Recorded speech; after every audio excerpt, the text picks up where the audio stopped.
lumusot na o pumasa na sa sufficiency in grounds. Mga kabunyog, dahil lumusot na, diniklara ng sufficient in grounds. So ibig sabihin pasado na sa tatlong tests. Ang una, sufficiency in form. Pumasa na yan noon pang mga nakaraang linggo. Pangalawa, sufficiency in substance. Pumasa na rin.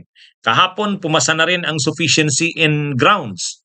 So matapos ang sufficiency in grounds, nag-schedule na ng hearing proper. Simula na ng hearing proper sa March 25.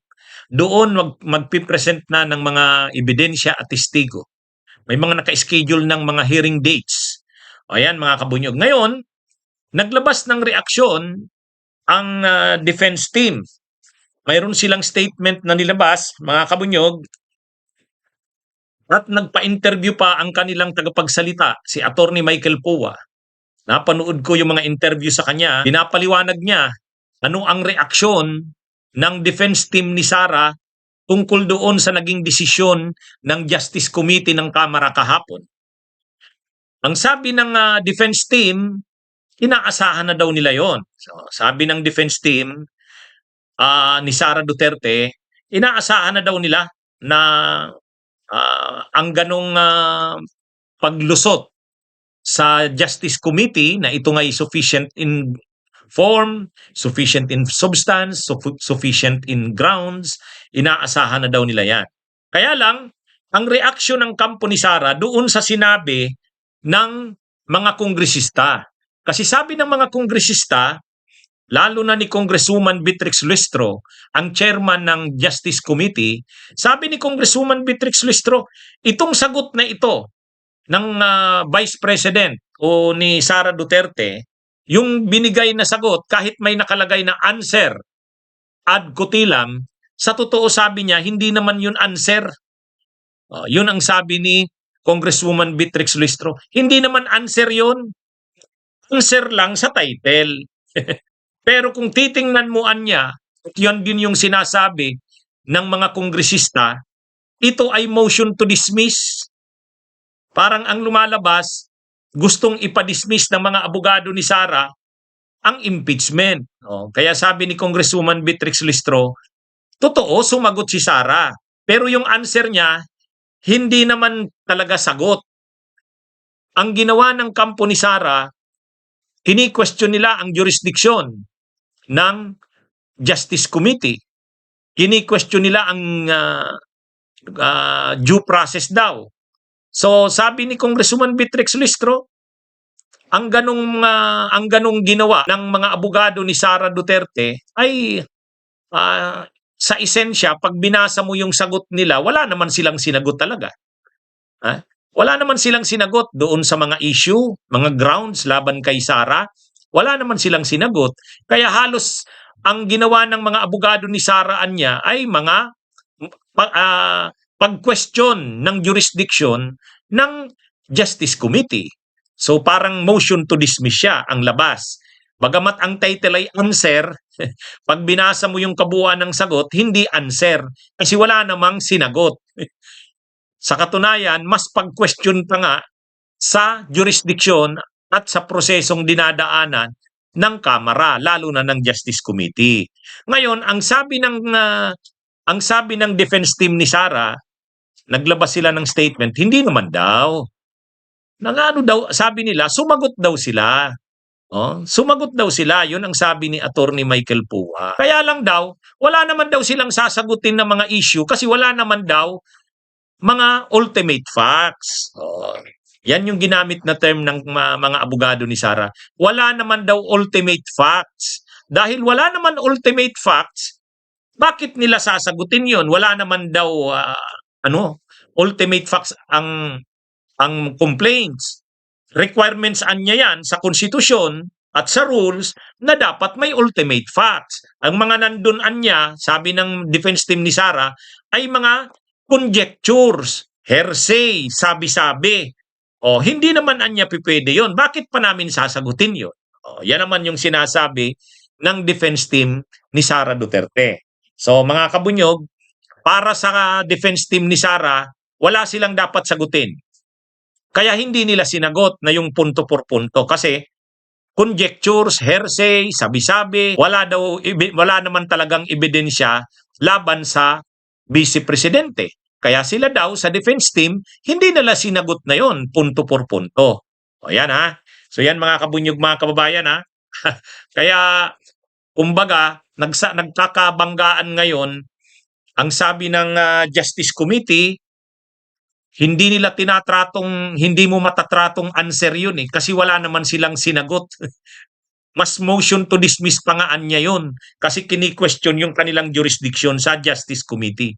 Ang sabi naman ng defense team ni Sara, wala namang kasing ultimate facts ang mga aligasyon kay Sara. Panay daw hearsay, aligasyon, sabi-sabi. So hindi naman nila kailangang sagutin yon. Kasi ang dapat na mag-produce daw ng mga ebidensya sa impeachment ay yung nag-aakusa.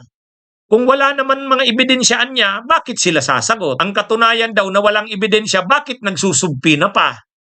Kung may mga ebidensya na, may ultimate facts na, bakit nagsusubpina pa? Kasi sa ngayon anya, ang pinag-uusapan, isusubpina ang mga bank records ni Sara, ng asawa na si Manscarpio.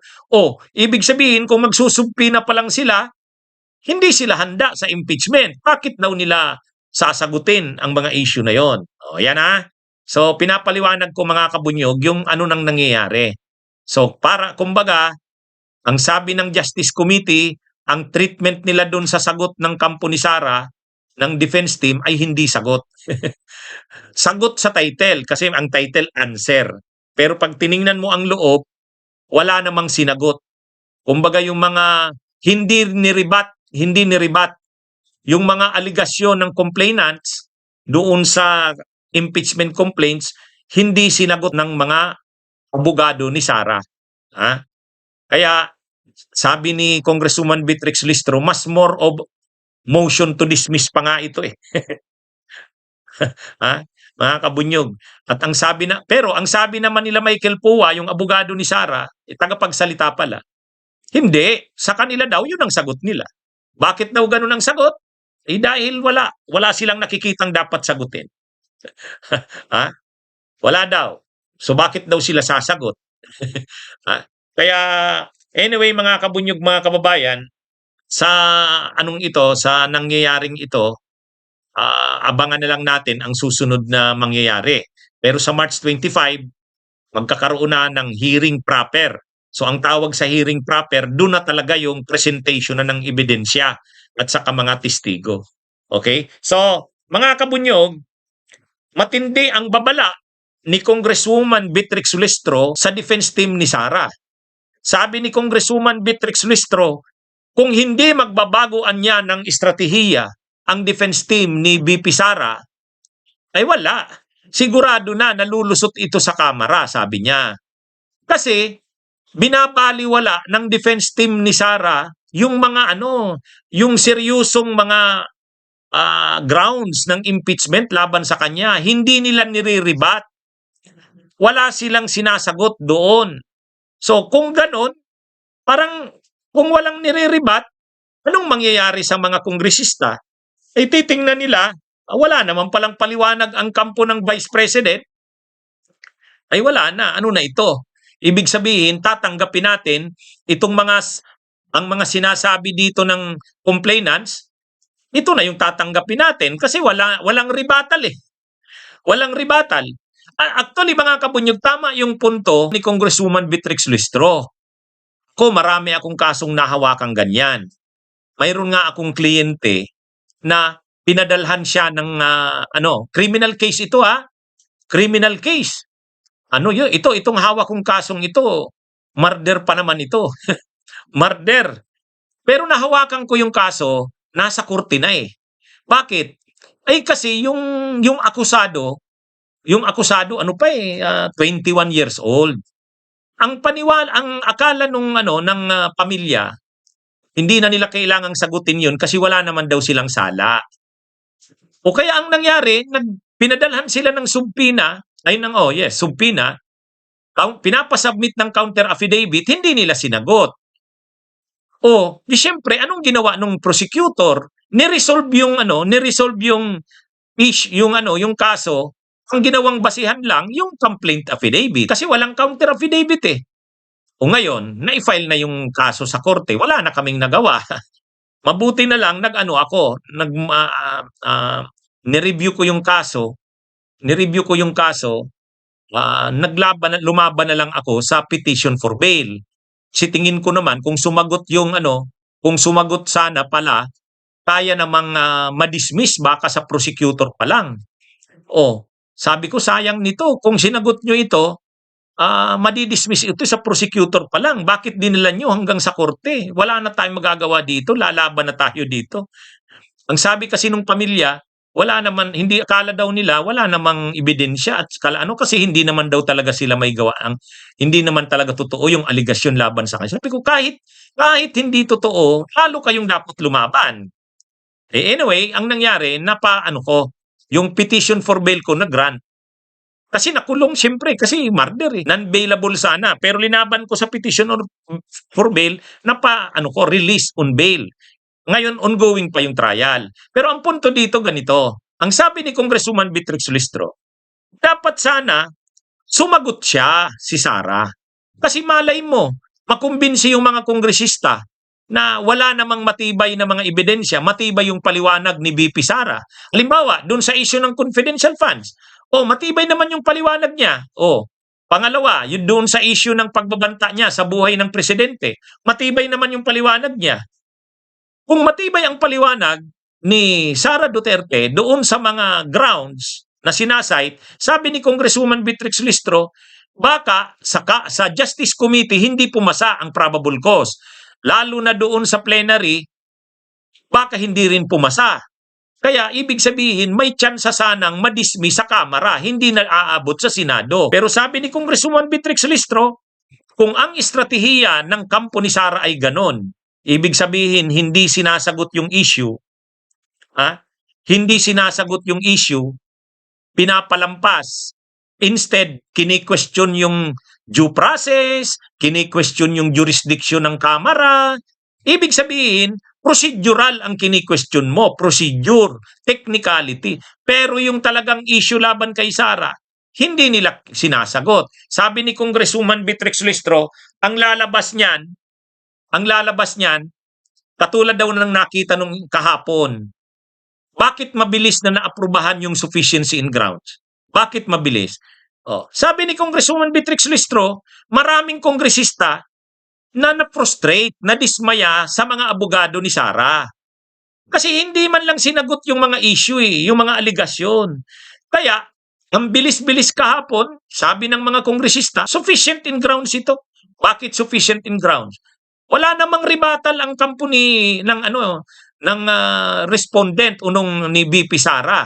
Kaya mabilis na desisyonan daw kahapon. Kaya kung ang estratehiya ng defense team, yung sinasabi ni Michael Pua na wala silang kailangang sagutin o ipaliwanag, wala na. Sabi ni Congresswoman Beatrix Listro, lulusot na yan. Magiging madali na yan sa Justice Committee. Lulusot na yan. Probable cause. Pagdating sa plenary, malamang lulusot na rin yung 1/3. Bakit?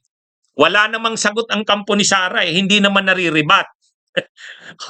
Yan mga kabunyog. Kaya ang babala ni Congresswoman Beatrix Listro, pag hindi nagbago ng strategy ang kampo ni Sara Duterte, sigurado nang lulusot yan sa Justice Committee, probable cause. Pag dinala sa plenary, sigurado nang makukuha ang 1/3 ng boto. Bakit? Kasi yung mga kongresista, madidismaya. Ang halimbawa ni Congresswoman Beatrix Listro, si Congressman Rufus Rodriguez. Sabi ni Congresswoman Listro, si Rufus Rodriguez, hindi mo yan basta-basta makukumbinsi. Makikita nyo naman sa hearing ng impeachment, kini-question niya ang bawat galaw ng komite. Pero sino daw ba ang nag-motion na sufficient na yan in grounds? Pasado yan. Si Congressman Rufus Rodriguez na mismo. Bakit? Dismayado si Congressman Rufus Rodriguez na yung mga abogado ni Sara ay hindi sinagot ang mga aligasyon. Kumbaga sabi ni Listro, kahit na si Rocos Rodriguez na binibigyan pa ng benefit of the doubt si Sara Duterte, na frustrate, na dismaya. 16 ang abogado ni Sara, mga magagaling paan niya kasi may law firm, Narbasa, Fortune, tapos ganun lang yung sagot mo. Ha? Ganun lang, sasabihin mong walang due process. Kaya sabihan niya ni Rufus Rodriguez, ano na ito? Ano na ito? Pasado na ito sa sufficiency in substance. Wala namang rebuttal eh. Oh, doon na natin to pag-usapan sa hearing proper. Mag-present na ng mga ebidensya ang complainants. Kaya mga kabunyog, mga kababayan, ano ito? Tama yung punto ni Congresswoman Beatrix Listro. Pag hindi nagkaso, pag hindi nagrebat, sinagot ng kampo ni Sara, ganon ang strategy nila, parang kini-question na, may politika yan, politically motivated yan, ano lang yan, ayaw lang nila na makatakbo si Sara sa 2028. Hindi pwedeng ganyan ang depensa nila. Pagka ganyan ang depensa nila, sabi ni Congresswoman Beatrix Listro, sigurado na yan. Sigurado na. Lulusot yan sa Justice Committee, probable cause, makakalusot ang 1/3 niyan sa Kamara at makakarating yan sa Senado. Yan anya. Anyway, mukhang hindi naman magbabago ng estratehiya ang kampo ni Sara kasi sabi ni Atty. Michael Pua, napanood ko yung mga interview niya, sabi niya, pinaninindigan nila ang kanilang sagot. Kumbaga, hindi sila nagbabago. Stand firm daw sila. They stand firm doon sa kanilang sagot. Wala daw silang nakikitang dapat na baguhin. Anyway, so mga kabunyog, ang tanong na ngayon, paano kung nakarating sa Senado? Hindi pala paano. O ngayon, nasa Senado na kasi sigurado na halos. Ganyan ang style ng mga abogado ni Sara, sigurado na sa Senado. Kung nakarating sa Senado, trial. Ngayon, anong gagawin ng mga abogado ni Sara? Ganun pa rin? I-questionin pa rin nila yung jurisdiction ng House? I-questionin pa rin nila yung due process? Wala. Pagka ganyan ang estratehiya nila sa Senado, wala rin. Hindi uubra yan. Kapag kasi ang kini-question mo jurisdiction ng Kamara, pag kini-question mo due process, sasabihin mo, grave abuse of discretion, na abuso ng Kamara ang kapangyarihan nito. Ang forum mo dyan, sa ano na yan, Korte Suprema na yan, petition na yan for certiorari. Petition for certiorari na yan. Ang problema, kapag nag-file ka ng petition for certiorari, hindi naman pwedeng pigilan ang trial sa Senado. Mabuti kung si Chis Escudero pa ang presidente ng Senado. Wala na. Si Senate President Soto. At nagsabi na si Senate President Soto, kapag nakarating sa kanila sa Senado, trial shall forthwith proceed. Ngayon, pagdating sa Senado, anong gagawin ng mga abogado ni Sara? Ki-questionin na naman nila yung jurisdiction ng Kamara na wala naman itong jurisdiction? Ki-questionin nila na dapat hindi in-entertain ng Senado dahil hindi nasunod ang proseso? Hindi pwede yun. Hindi pwede yun. Anong gagawin nila sa Senado? Mag-aano na sila? Magpipresent na sila ng mga ebidensya nila at testigo? Ano yon? Dapat silang mag-present na ng mga ebidensya at testigo sa Senado. Kung sa Kamara hindi sila nag-present ng ebidensya at testigo, sa Senado hindi pwedeng hindi na sila mag-present ng ebidensya at testigo. Kasi anong gagawin nila? Magbubutuhan ang mga senador. Tapos bubuto ang mga senador, sasabihin nila tama yung group defense team ni Sara. Nakakahiya sa mga senador 'yon. Kapag inakwit ng Senado si Sara Duterte, tapos ang ground bakit inakwit? Dahil na-deny ng due process si Sara, dahil wala namang matibay na mga ebidensya kay Sara, ay wala, nakakahiya yung Senado sa ganyan. Mapapahiya ang mga senador niyan. Hindi pwedeng mag-decide ang Senado ng ganyan nang walang presentation ng mga evidence. Problema, kapag ang kampo lang ng complainants, ibig sabihin kasi pagdating sa Senado, ang magiging complainant na House of Representatives na eh. Ang titulo na niyan, House of Representatives versus Vice President Sara Duterte. Bakit House of Representatives na? Kasi ano na yan eh, ang complainant na pagdating sa trial sa Senado, House of Representatives. Parang criminal case. Di ba sa criminal case, pag nagsampa ka ng criminal case, ang una munang complainant, yung yung offended party, yung biktima, sa pagsampa sa fiscal. Pero once na makalusot na sa prosecutor, final na sa korte, people of the Philippines na yan. Ang complainant na people of the Philippines. Ganon din ang mangyayari niyan sa Senado. Pagdating sa Senado, itong mga prosecutor ng Senado, ng Kamara, tulad nila Beatrix Luistro, tulad nila Laila de Lima, sila Chel Jokno, sila malamang si Rufus Rodriguez, sasama yan pagdating sa Senado. Sila yung magiging mga prosecutor, sila defensor, Lawrence, si Redon, sasama yan. Si Chowa, magiging mga prosecutors yan. Pagdating sa Senado, ang House of Representatives na ang complainant. Magpipresent ngayon ng mga ebidensya at testigo sa Senado. Anong gagawin ng kampo ni Sara? Sasabihin pa rin nila, hindi kami magpipresent ng mga testigo kasi wala namang mga ebidensya? Wala. Ano na ito? Anyway, assuming pagdating sa Senado, saka sila nagpresent ng kanilang mga testigo at ebidensya, abangan natin. Abangan natin ano naman ang kanilang mga testigo at ebidensya pagdating sa Senado. Ano yan? Matitibay ang mga ebidensya ng prosecution eh. Yung mga hearings na ginawa ng Quadcom tungkol sa confidential funds. Yung mga official ng DepEd, yung tumanggap ng bribe galing kila Sara Duterte para manahimik. Kasi ang daming korupsyon sa DepEd noon, ang ginawa nila Sara, binigyan ng lagay, linagayan, bribe yung mga officials ng DepEd. Ipe-present yon sa Senate. Matibay na mga Kaya hindi ko nga maintindihan.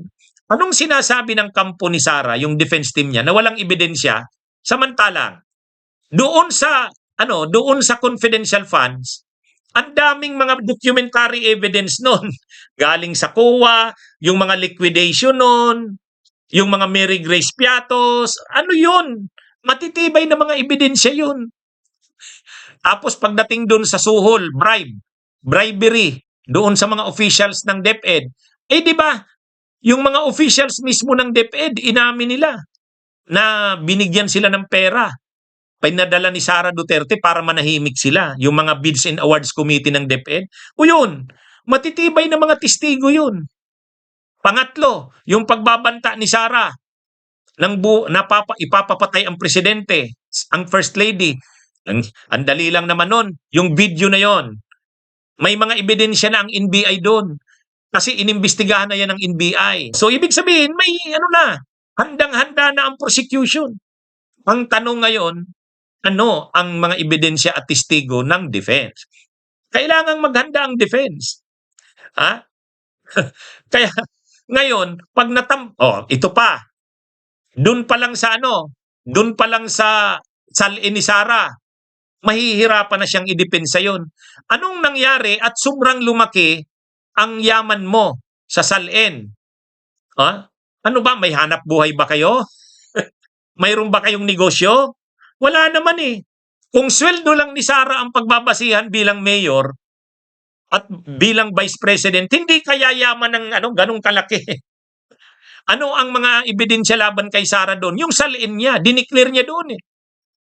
Dati halimbawa ang net worth niya 35 million, tapos naging 85 million. Saan galing yung 50 million? Salin pa lang yon. Pag nilabas yung bank records, nilalong mas malaki yon. Mas lalong malalaki na yon. Kasi yung salin yung dinideclare niya.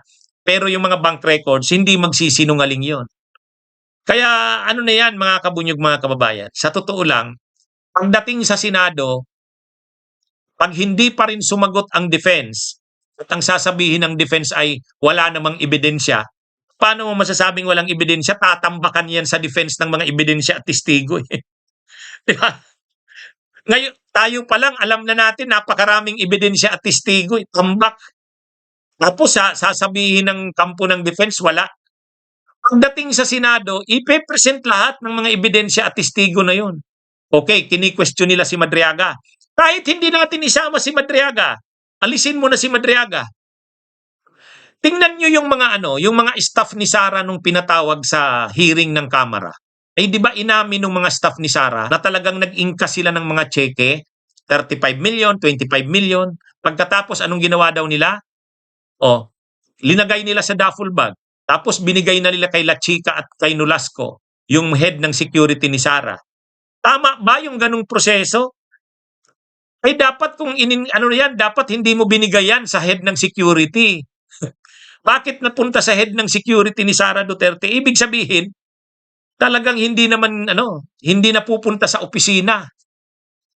Ah? Anyway, mga kabunyog, mga kababayan, kaya nga 'di ba, nung pinipresent sa Kamara yung mga tao ni Sara, hinihimatay. Pagdating sa Senado, gano'n na naman 'yan. Oh, ay doon sa Senado, resource person pa lang sila. Hinihimatay na. Si Zuleika Lopez, hinihimatay. Yung Edward Fajarda, hinimatay. Lahat sila dinadala sa veterans, naalala nyo yon? O ganyan din ang mangyayari sa Senado, mahihimatay na naman yung mga yon. Ang gagawin dyan ng mga senador na kakampi ni Sara, hahadlangan ang mga wag buksan yung ganito, hindi pwedeng buksan yan. Magagalit ang taong bayan. Katulad yan nung envelope na hindi pinabuksan. Yung mga senador na kampi kay ERAP, hindi pinabuksan yung envelope, nagalit ang taong bayan. Ganon din yung kay Corona, ayaw buksan yung dollar accounts. Pero alam na napakaraming laman yung dollar accounts ni Corona, nagalit ang taong bayan. Kaya mga kabunyog, alam nyo, may dalawang impeachment na sa Pilipinas, yung kay Merceditas Gutierrez. Si Merceditas Gutierrez, inappoint ni Gloria yan na ombudsman. Kasi alam ni Gloria na pag natalo yung kandidato niya, si Gibo Teodoro noong 2010, kakasuhan siya. Marami siyang kaso, tatambakan. So kailangan, tao niya ang ombudsman. Ang linagay nila si Merceditas Gutierrez, classmate dati ni First Gentleman Mike Arroyo. Kala nila safe na sila kay Merceditas dahil ombudsman yan eh. Ang isa pa, yung chief of staff na linagay nila, si Corona. Si Corona, dating chief of staff ni Gloria. Nung senadora siya, chief of staff ng office niya sa Senado. Linagay niya bilang Chief Justice, si Corona. Kaya nang maupo si Pinoy, ang pinaka-problema ni Pinoy, anti-corruption ang programa niya. Pero ang problema ni Pinoy, ang ombudsman hindi kanya. Tao ni Gloria. At malinaw, linagay ni Gloria para maproteksyonan siya, si Gloria. Ang Chief Justice mismo, tao na naman ni Gloria. So anong ginawa ng administrasyon ni Pinoy? Pinapa-impeach si Merceditas Gutierrez. Nung una, ayaw ni Merceditas Gutierrez sabi niya, lalabanan ko yan. Wala namang mga ebidensya laban sa akin. Na-impeach si Merceditas sa Kamara. Pagdating sa Senado, mag-i-start na ang trial, nakita niya na ang mga ebidensya. So natakot na siya na mapapahiya siya ng todo. Yung kanyang mga anak, pamilya, asawa, mahuhubaran siya. Mahuhubaran siya sa impeachment. Anong ginawa niya? Nag-resign na siya. Ganon din si Andy Bautista. Si Andy Bautista noon, pumilik, ayaw din ni Duterte kay Andy Bautista, gusto niyang tanggalin. Sabi ni Andy Bautista, wala akong pero nung nilabas ng asawa, nag-away si Andy Bautista sa kayong asawa, ipapakita nung asawa ni Andy Bautista yung mga pumasok na 200 million sa bank accounts. Anong ginawa ni Andy Bautista? Nag-resign na lang. Ganyan mga kabunyog. Pagdating sa Senado, lalabas yung mga ebidensya na yan. Kung dito sa Kamara sa hearing, mini trial pa lang ito. Pagdating sa Senado, matindihan, mahuhubaran si Sara ng todo. Dito, mini trial pa lang itong hearing sa Kamara eh. Kaya, pag nakalabas na yung mga ebidensya na yan kay Sara, kahit marami silang kakamping senador, hindi na yan pwedeng hindi bumoto sa conviction ni Sara. Mapapahiya yung mga senador na yan. Nakuha niyo mga kabunyog? Tingnan niyo si Corona. Si Corona, Chief Justice, linabanan niya ang impeachment sa kanya. Sabi niya, wala namang ebidensya sa akin. Nung nilabas yung salin niya, lumabas doon, bakit sobrang lumubo ang salin niya? Wala naman siyang mga negosyo. Ano lang naman siya? Lawyer. Kahit kapag Chief Justice ng Korte Suprema, hindi magiging sobrang laki na milyonaryo. Tapos mayroon pa siyang mga dollar accounts. Pinagpapawisan na si ano nun, si Corona hanggang sa naka-wheelchair na. Naalala nyo 'yon? Oh. Nung una ang lakas ng loob ni Corona na hindi siya maano. Pero nung lumabas na yung mga ano niya, salin na sobrang lumubo tapos yung dollar accounts niya, ang sunod na pagpasok ni ano, naka-wheelchair na. Tapos inaatake na sa puso, high blood na. Ganyan din yan si Sara Duterte. Ganyan din yan ang mangyayari mga kabunyog, mga kababayan. Ha? Hindi sa totoo. Bakit yung mga sinasabi ko ba hindi facts? Hindi ba totoo tong sinasabi ko? Oh, ang unang impeachment na ano na si Merceditas Gutierrez nag-resign na lang kasi nakita niya ng ang daming ebidensya laban sa kanya. Si Andy Bautista, COMELEC chairman, na-impeach sa Kamara nang magsisimula na ang trial sa Senado, tumakas na lang, nag-resign na lang. Oh. Si Corona lumaban sa impeachment, akala niya hindi siya talaga makukonvict. Ay lumabas yung mga records niya, salin, dollar accounts, di ba? Yan yung mga kabunyog, mga kababayan. Bunyog, bunyog, halikan na kasama ka. Bunyog, kapag buklod ay may pag-asa.